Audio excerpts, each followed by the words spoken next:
Thank you for tuning in to watch our Invest Boston 2023 launch conference. You're about to watch panel number 2, the longevity economy. Enjoy. So much. It is an absolute pleasure to be here with all of you this morning.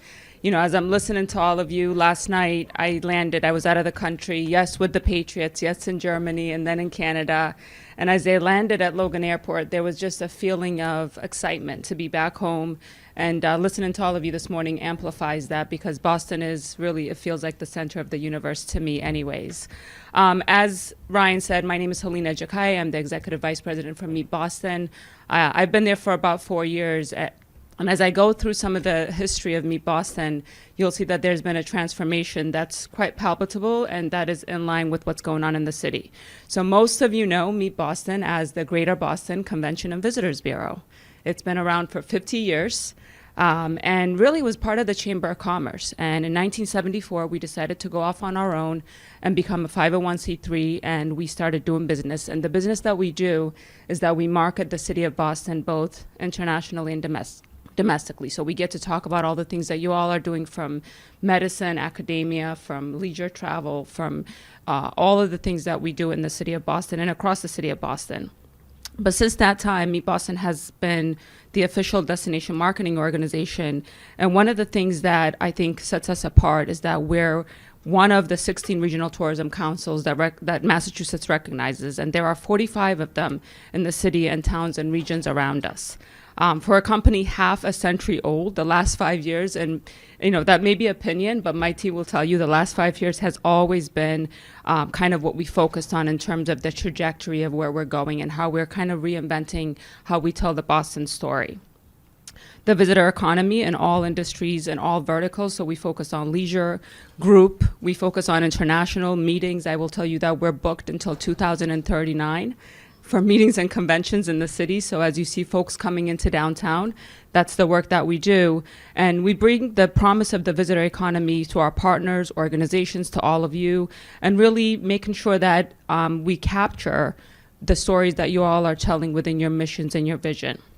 The last 4 to 5 years, like I said, in my arrival, the arrival of the team, last year we hired 24 people. We're up to 18 more people today. We've moved downtown in 99 High, but we're more laser focused on just growing the visitor economy, but building more of an equity within that and expanding the manner in which we market Boston, and to make sure that we're inclusive and accessible to all the neighborhoods. As I said, the focus will be, yes, downtown. We love downtown, but we're focusing on 23 diverse neighborhoods, vibrant neighborhoods, all which deserve our attention as a destination marketing organization. We focus in areas such as high hotel inventories, notably Back Bay, downtown, the waterfront area, Cambridge, and we still will do that. But now we're focusing on, and we heard obviously Nubian Square and a lot of different things, but telling the full story and reaching neighborhoods like never before. I will tell you, you'll see a lot of neighborhoods videos where we tell heightened stories that we're very proud of, but also making sure that we retire that connotation that you need to be a member of the tourism industry. We've moved away from that. I'll get to that in a little bit, but making sure that it's more of a partnership. We have over 1,000 partners, from academia to medical to restaurants to hotels, that are a part of Meet Boston. And we want to make sure that there's no barrier to us marketing the city of Boston and your organizations. Communities that are traditionally not kind of amplified within Meet Boston, we've done that through our rebrand. We did a rebrand probably 6 months to 8 months ago, and that's why we're called Meet Boston. It's kind of reinventing and making sure that we make sure that as a destination marketing organization, we're actually, creating a broader stroke in how we go to business. One of the things that I think fundamentally we want to do is reposition our presence and tackle critical objectives that are important to you guys in areas such as workforce development. We've talked about that. We've just launched a workforce development task force across the state and city with the help of Lauren Jones and many folks in this room. We also want to make sure that sustainability and supplier diversity is at the forefront.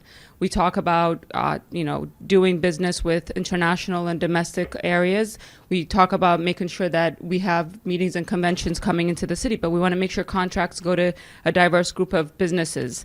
In terms of these initiatives, historically, we were not focused on that, and so we want to make sure that we are. One of the things that I will mention out is that the opportunities are vast, both regionally and domestically. We have international offices across France, UK, Germany. We're going into Brazil and India as well. And we have reps out there, which is why we were out internationally the last few months representing Boston and making sure that we talk about Boston. When we did our rebrand, I think one of the things that the Boston Never Gets Old campaign did is that we brought $100 million in hotel revenue by telling the Boston story a little uniquely. I think most of you know that the industry is the third largest. As Kate mentioned, there's so much coming up in downtown in the next few months. But we revenue about $24.2 billion in spending and $21 million in domestic and incentive tax dollars that come into the city. So those are things that we're very laser focused on. What I will tell you is that one of the things that we will do is we will promote the city in many channels. We make sure that we are on the international stage. As I said, I think our CEO's in Italy right now, yes, on leisure, but always talking about the city of Boston, making sure that we engage in forums such as the one here today. At the same time, our sales team is out across different industries. We're out in the next month. As you know, we're bringing in Army Navy in a couple of months. We're in downtown with the Greenway and doing some work with the bid. In addition to that, we have FIFA coming in 2026. So those are the things that we're working on and making sure that the city has foot traffic, but also we have meetings and conventions and meetings like this coming in person. We're done with virtual meetings. So as you book business in the city of Boston, we're very excited to usher and help you out with that. So the opportunities are vast. I think that one of the things that we are focused on is the Middle East and growing our market share there. As I mentioned, the emerging markets such as Brazil and India are very important for us.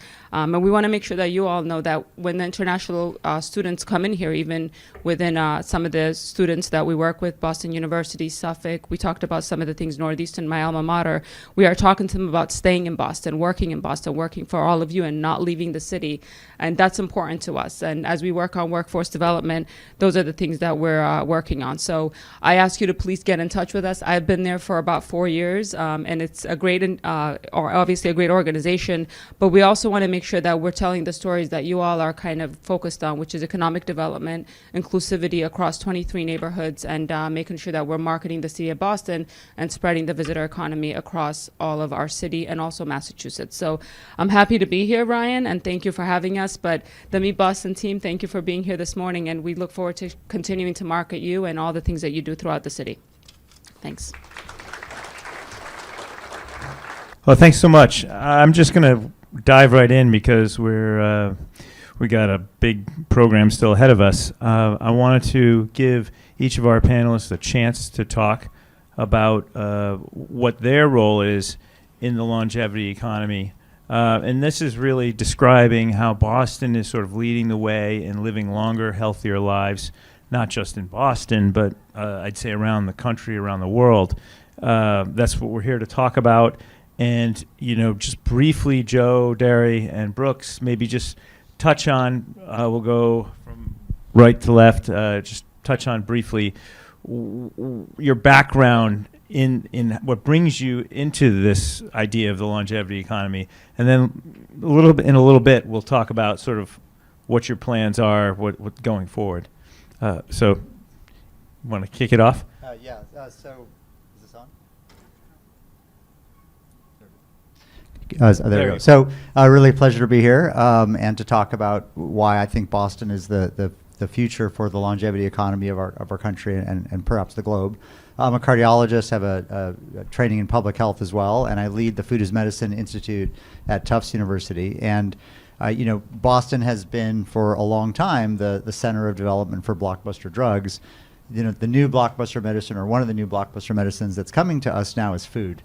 There are literally billions of dollars being invested right now across the country in food as medicine programs, which I'm excited to talk about, where doctors can prescribe medically tailored meals, produce prescriptions, medically tailored groceries. Employer-based commercial insurance is paying for it. Medicaid is paying for it. In some Medicare shared savings programs are paying for it, and it's showing improved health outcomes with costs that are either cost savings or more cost effective than many traditional treatments. And so Tufts and Boston are really the center of the evidence generation for this food as medicine wave that's sweeping the country. It's part of the President Biden's national strategy to address diet-related diseases. And so this idea of food as medicine, which is thousands of years old, is actually finally coming to modern healthcare. And I think that's really exciting, and happy to talk more about that. Great, thanks. Joe? So I guess the first thing we should ask is, what is the longevity economy? It's not just about people, shall we say, getting older or whatnot. It's about living longer and how imagining what a 100-year life will mean for everything you do, who you hire, how you recruit. We're here in a great club that is an academic institution. Do you genuinely believe that getting an education from someone that looks like me for the first 21 years of your life is going to last you for 30, 40, 50, 60 years of work?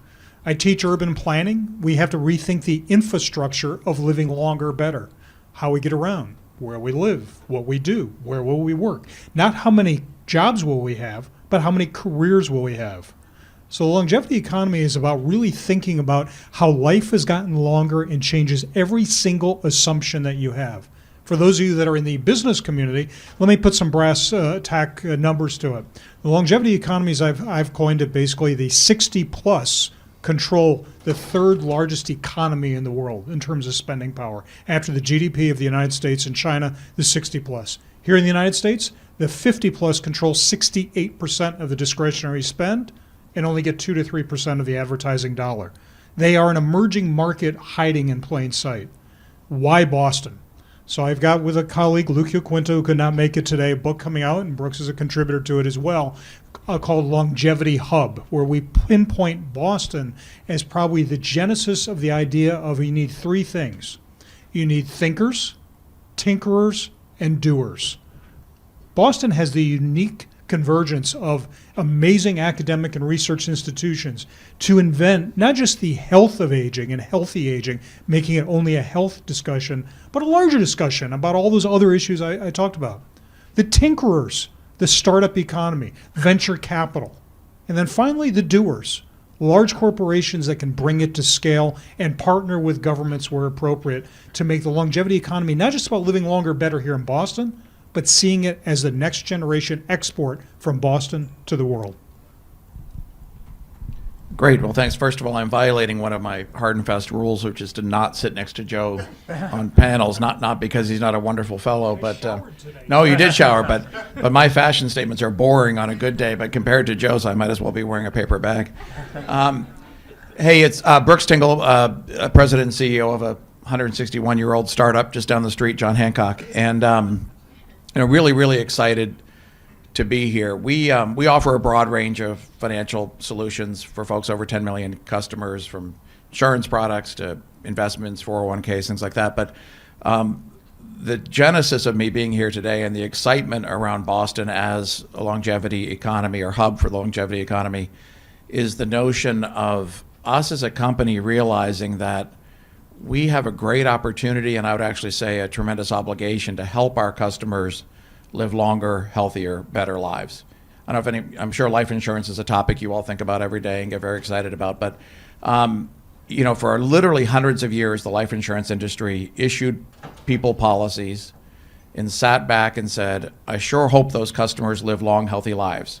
Because let me tell you how we make money, right? We collect premiums, we invest them, someday we pay a claim, but the longer we get to invest those premiums before we pay a claim, guess what? The more money we make.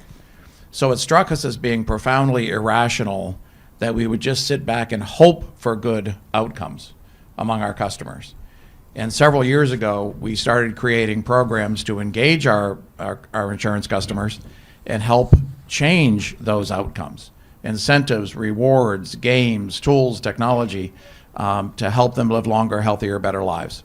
And when I really started to get excited about this notion of Boston as a longevity hub was when we started the program, there were heavy incentives around physical activity. We gave people wearables and things. And second year in, we realized something that I've learned the hard way, which is at some point you can't exercise your way to good health. Nutrition really matters.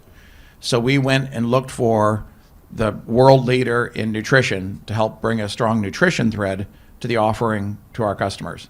And we looked all over the country, and guess who we found? Right down the street, we found the Tufts at the Times School of Nutrition. Now we have the Tufts Food as Medicine Institute, and partnered with Dari, 7 years ago. Then we started thinking, okay, we need to think about longevity more broadly, all of its different implications. Let's find the best possible partner in the world to work with. And who did we find? Just across the river, Joe at MIT. So I'm like, wow, Boston, right here in Boston. We didn't pick the best people to work with in Boston. We picked the best people in the world, and they happen to be in Boston. And we got thinking more and more about that. And if you think about the longevity economy, if people are going to live longer, healthier, better lives, a lot of things go into that. From pharma to life sciences have been discussed today. They need insurance solutions as they go along, research, education. But then if you're going to live a longer, healthier life, what do you indisputably need? More savings. We've got a great financial services community here in Boston. So I just couldn't be more excited about the potential of Boston to thrive and frankly lead. If you think about it, Silicon Valley is known for startup tech companies. Wall Street, of course, is Wall Street with finance. Research Triangle down in Carolina. Why can't Boston be known as the hub of this longevity economy? Great. Brooks, both you and Joe touched on this for our first question, but maybe we can elaborate a little. And so I'm going to kick it back to Daria to start it off. What does it mean for Boston to be a hub of this longevity economy that we're talking about? And let's differentiate it from a phrase that I've heard. I had to look it up. Blue zone, what that means, versus a much more encompassing picture of a longevity hub. Yeah, I think that a blue zone is an area where you have the highest proportion of people living to 100 and living long, healthy lives. And Dan Buettner, a good friend, has written about these. And there's actually a series now, I think, on one of the streaming services on blue zones. And they have very similar characteristics in all of these places, and about how they eat, especially how they live their lives, and so on. Of course, we hope Boston will also share those characteristics, but I think what we're talking about is generating the science, the evidence of how to get there. And we're not going to likely return back to a way of life from 100 or 200 years ago in the future, right? There's very few problems of the present that have ever been solved by the solutions of the past. We're going to have new solutions. And so thinking about new solutions for people who are really busy, everyday lives, all income levels, all types of cultural backgrounds, we have to have solutions to help people live longer, healthier lives. People are living longer, but they're not living healthier. And actually no longer in the United States, as probably people know, we are not living longer anymore either. For the first time in history, longevity is actually going down in this country, which is concerning to many of us. And so I think we have really to understand the science. And among the many pieces of it, I focus on nutrition as a physician, because this is the top cause of death and disability in the United States. An estimated 10,000 Americans die every week directly from poor nutrition. And an estimated 21,000 new cases of diabetes are occurring in the country every week, directly attributable to poor nutrition. There's more diabetes and other deaths beyond that, but these are directly attributable to poor nutrition. So if you think about how we turned our economy on its head for COVID-19, for the threat of COVID-19, there's a far larger threat right under our noses from diet-related diseases right now: obesity, diabetes, poor gut health, kidney disease, brain health. And not only is it causing suffering, it's causing health disparities among traditionally marginalized communities around the country, rural, Southeast, low income, Black, brown, and indigenous. But it's also costing our economy an unbelievable amount of money. And I'll just end with some of these statistics. You know them all. About $1 in $5 that goes through people's pockets goes to healthcare, and that's going up. Many employers have seen that in double-digit rises in their premiums for their own healthcare spending. In 1969, when I was born, the federal government spent 5% of its budget on healthcare. Today, it spends almost 30% of its budget on healthcare. It is by far the fastest growing segment of the federal budget. And so when you look at all the acrimony and arguments and everything going on in the federal government, a lot of it is due to politics, but a lot of it is due to there's no money left, because it's all going to rising healthcare spending. And so the idea of a longevity economy in Boston would be to create the science and evidence and pathways and implementation and environments that would let people live longer, healthier lives and actually save money in healthcare spending, which would be money back in the pockets of companies and individuals and families and the government. Brooks and Joe, do you want to add anything to that? Yeah, I guess I'll just say that this notion of helping people live longer, healthier, better lives is one of the most exciting things I can think of, because it's good on, it's virtuous and it's good on every level. As a business leader, trust me, having better long-term health outcomes for Americans is good for business. Dari talked about healthcare costs, things like that. You know, we have 1 million people that own long-term care insurance. So if you go into a nursing home or whatever you need, you get insurance against that. How many of you really look forward to the day that you get to go into an assisted living facility? Anybody here really excited about going into a nursing home? No. Well, as somebody who has 1 million policyholders with that type of insurance, I'd prefer for them not to as well. So why can't we engage our customers and partner with them and say, here are things you can do to help avoid that outcome? Maybe you can't ultimately avoid it, but spend less time in poor health, less time in the nursing home. So for companies to recognize that it's good, but it's great for society. And Dr. Porter over at HBS really pioneered this concept of shared value. So if we as an industry, we as a company, ultimately we as a greater Boston business community can help people live longer, healthier, better lives, it's overtly good for our companies, but it's good for our society as well. Again, Dari spoke really well about the money that's spent in our economies on treatment, not prevention, but treatment and care after different conditions have been developed. So if we can invest in more proactive ways, and then in terms of Boston's prominence in this area, I just think we have a dramatic head start on any other part of the country and world, and Joe's written a great deal on this, so I'll turn it to Joe, because you've really talked about Boston's unique advantages here. We already spoke about the great convergence of finance and healthcare, housing, certainly academia coming together to create a business. But I want you to think about longevity as a complex system. It's not just about medical. Medical certainly is one of the pillars of getting you to live longer.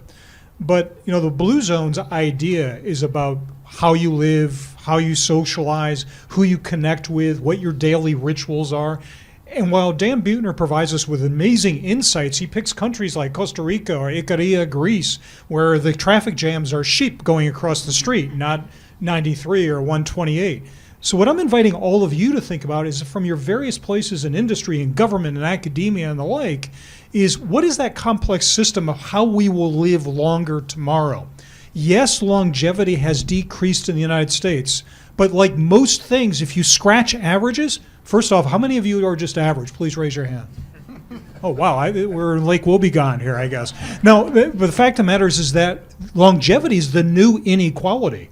One of the things that President Meehan didn't put on his list about the power of education, do you want to live longer? You want to live better? It's not eating, because I grew up in Philly, scrapple cheesesteaks and show you a variety of things, or food groups, if you will. It's not just eating, it's not just medical care, it's not exercise. College education and income. That skews you to living longer and better. So we have to start thinking about that. Longevity number has gone down, but if I pull out middle-aged white males in rural America and parts of the other populations that have been traditionally disadvantaged, guess what? If I take out suicides and opioid crisis, we continue to go up. So one of the things we have to think about is the complex system where we live, how to make it a business case so that people actually want to do it, not just, shall we say, are told to do it. Very quickly, and I'll hand back to Mike. Blue Zones, for instance, looks at Okinawa. Okinawa has an overwhelming number of people living over 100. Average age life expectancy is a whopping 89 years old. The rest of them do really well. 70% of the diet is sweet potatoes. I'm half Italian. My mother was from Calabria. I'll give you an idea. Life expectancy in Calabria is only 87. But do you know that one of our main food groups is brioche bread with gelato on top? So for 2 years, I'm thinking longer life, living better, rather than sweet potatoes for longer. I don't want to tell everyone here what my food groups are, but I probably wouldn't last the week if science dictated it. Maybe we can dive in a little and talk about everyone's respective work. I think I want to start with Joe, who literally wrote the book on the longevity economy.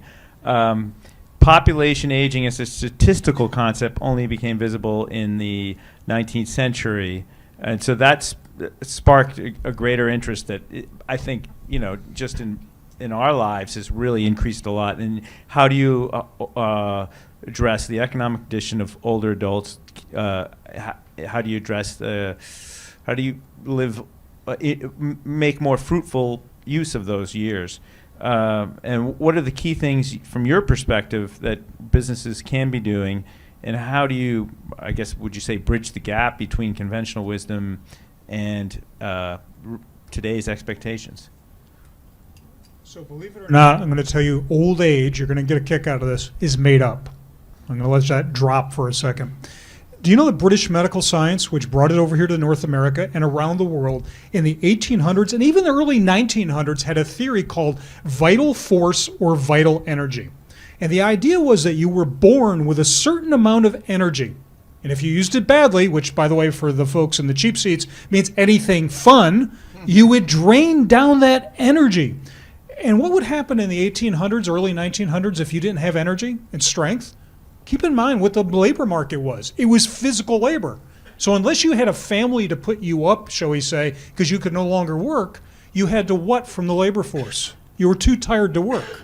Stories create language. Not only were you too tired to work, you had to retire. And by the way, if that family wasn't there to support you, you had to move, particularly in the UK, into alms homes, which were then transferred into poor houses. And then, guess what? The birth of senior houses.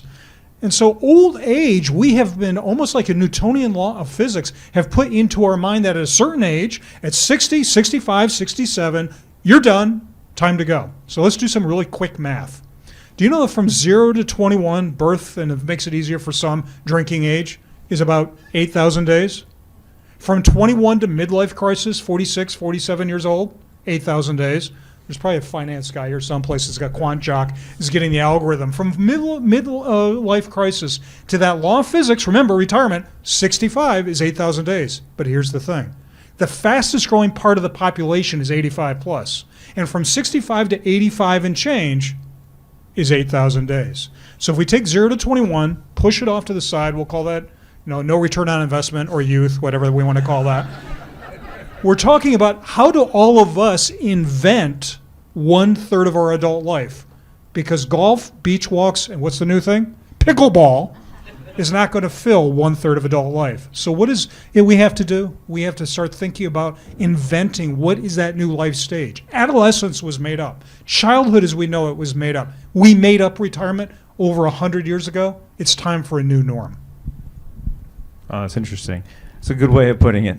I don't know if Dari, I know what John Hancock's been doing in this regard. I don't know if Dari wants to dive in a little, and then maybe Brooks can talk about what John Hancock's doing. Yeah, so as a physician through medical school, internal medicine, cardiology, that's 11 years of training. I didn't learn anything about nutrition, right? I learned a little bit about what a vitamin might do, or an enzymatic pathway, or some technical chemical part of nutrition, but not actually how nutrition affects health. And yet I had this uneasy feeling that nutrition was the top issue facing my patients. And so that was the first kind of big light bulb for me, that the top cause of poor health facing my patients wasn't being addressed in my training. The second thing that happened was I started reading the science myself to say, well, let me at least try to really read and understand the science myself so I can educate myself, and at least I can give guidance to my patients. This was in the 90s when Entenmann's cookies were all the rage, and fat-free frozen yogurt. And anybody remember Olestra? The 0-calorie fat that caused bad GI reactions. These were all the rage in the 1990s, and I started reading the science myself. And even in the 90s, the science didn't support a low-fat diet at all. It supported a high-fat, minimally processed kind of Mediterranean-style diet. This was 30 years ago. And so that was the second big light bulb, that the science we have about food and nutrition isn't being translated to the public and to policy. And so those two things have sort of driven my career to try to understand the right nutrition science and translate it into systems change. And what's really exciting is over the last 30 years, since I was in my training, there has been an explosion of science, and we can quantify which dietary factors are causing which amounts of burdens, how much is nutrition causing disease versus education versus income versus these other things. And poor nutrition is the single top cause of poor health in our country. That wasn't true 50 years ago, but it's true today because of how we've changed our food system and the sort of modern industrialization of our food system from farm to table. But the thing I'm really excited about in the work that we're doing is we didn't get here because of a nefarious plot to make us all sick and industry just wanted to make money. We got here because we had two really key goals in the 20th century, we being the scientists, government, the public sector, we needed calories because the population went from 1.6 billion to 6 billion in 100 years. More people were born in the last century than in all of human history previously.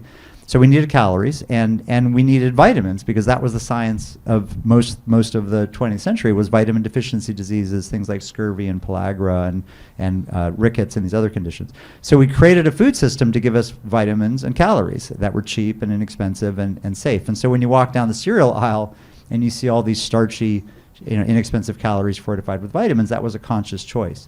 How do we do that? We did that through government policy, through public and private sector innovation and science. So this triangle of science, government policy, and innovation. It was the Green Revolution, and I can go through all the incredible history.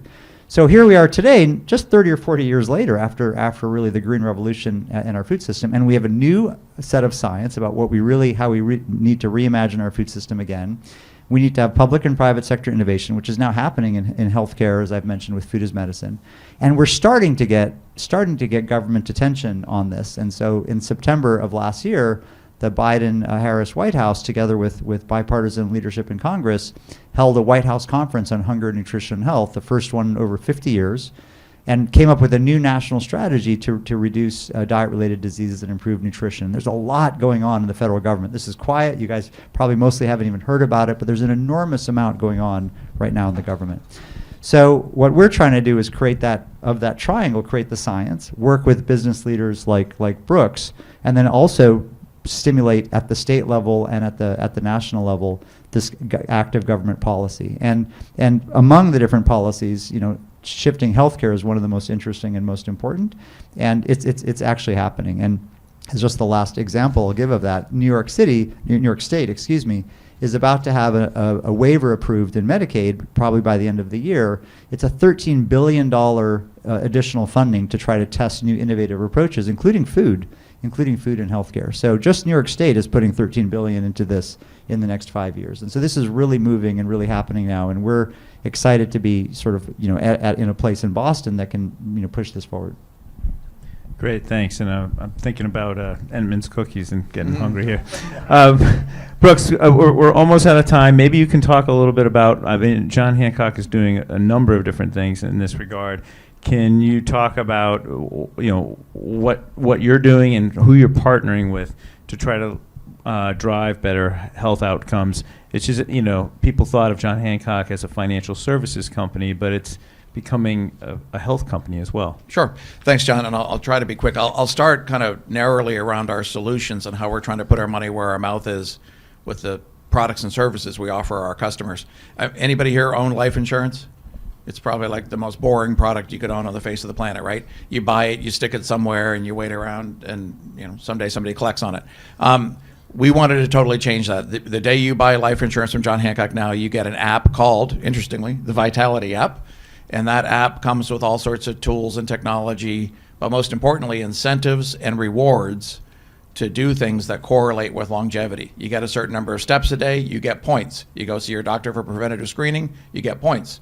You buy healthy foods at the grocery store, you wave a little card, you get points. You also get a 25% discount on healthy food purchases at over 17,000 grocery stores. These points accumulate and you get a status, bronze, silver, gold, platinum, sort of like being a frequent flyer. And that status correlates with a range of benefits you get. A discounted life insurance premium, free Amazon Prime subscriptions, discounted travel, all this fun stuff. And there are all kinds of games embedded in it. So it's really changed what life insurance means. We're seeing dramatic outcomes in terms of mortality outcomes for our customers that use these solutions, are living on average much longer, are in better health. So locally, we're bringing it to life every day with our products and solutions. We're trying to let me just add one example. You talked about who we're working with. In addition to great institutions like Tufts and MIT, great companies. Has anybody ever heard of a company called Grail and a test called the Gallery test? If you haven't, please, if you're bored later, Google Grail and NBC Nightly News. And you'll see a news story about something called a liquid biopsy. This company, Grail, has pioneered a liquid biopsy where through a blood draw, they can detect the presence of over 50 types of cancer in your body right now. It's not like you're more or less likely to get this cancer someday. It's like you have this cancer in your body right now. We partnered with Grail, started offering that to our life insurance customers, and we've now had many, many policyholders who have discovered they have early stage cancer as a result of that test that we offered for free that wouldn't have discovered it until much later. Recently, we had a customer discover they had stage 2 pancreatic cancer. When have you ever heard anybody diagnosed at stage 2 for pancreatic cancer? Think about that. Great for the customer, great for their family, great for our business, because untreated or undiscovered until stage 4, that would have been a death claim we were paying out in 2 years. Now it's 5, 10, 15 years. So great companies like that, innovative companies. But now we're trying to broaden the aperture. We just hosted in September our first longer, healthier, better longevity symposium. Mayor Wu was kind enough to kick it off, hosted hundreds of people here, thought leaders from across all segments, really, of the longevity economy. Boston very well represented, both Dari and Joe there. So we're trying to take that leadership at sort of the product and solution level to more the industry level, the community level. The last thing I'll say is very proud of the fact we were the first life insurance company to introduce this type of solution, partnering with our clients, trying to help them live longer, healthier, better lives. In 2015, continually enhanced it. A second company is now trying to do some of those things, and it's MassMutual, who has a very strong presence. So I don't think it's a coincidence that the only 2 life insurance companies in the U.S. industry that are doing these types of things are right here in Boston. Great, thanks. I could talk all day with these guys. In fact, I've been meaning to ask Brooks about MassMutual following his lead. So I'm glad he addressed it, and I'll probably talk to him later about that. Let's give everyone a round of applause. Thanks a lot.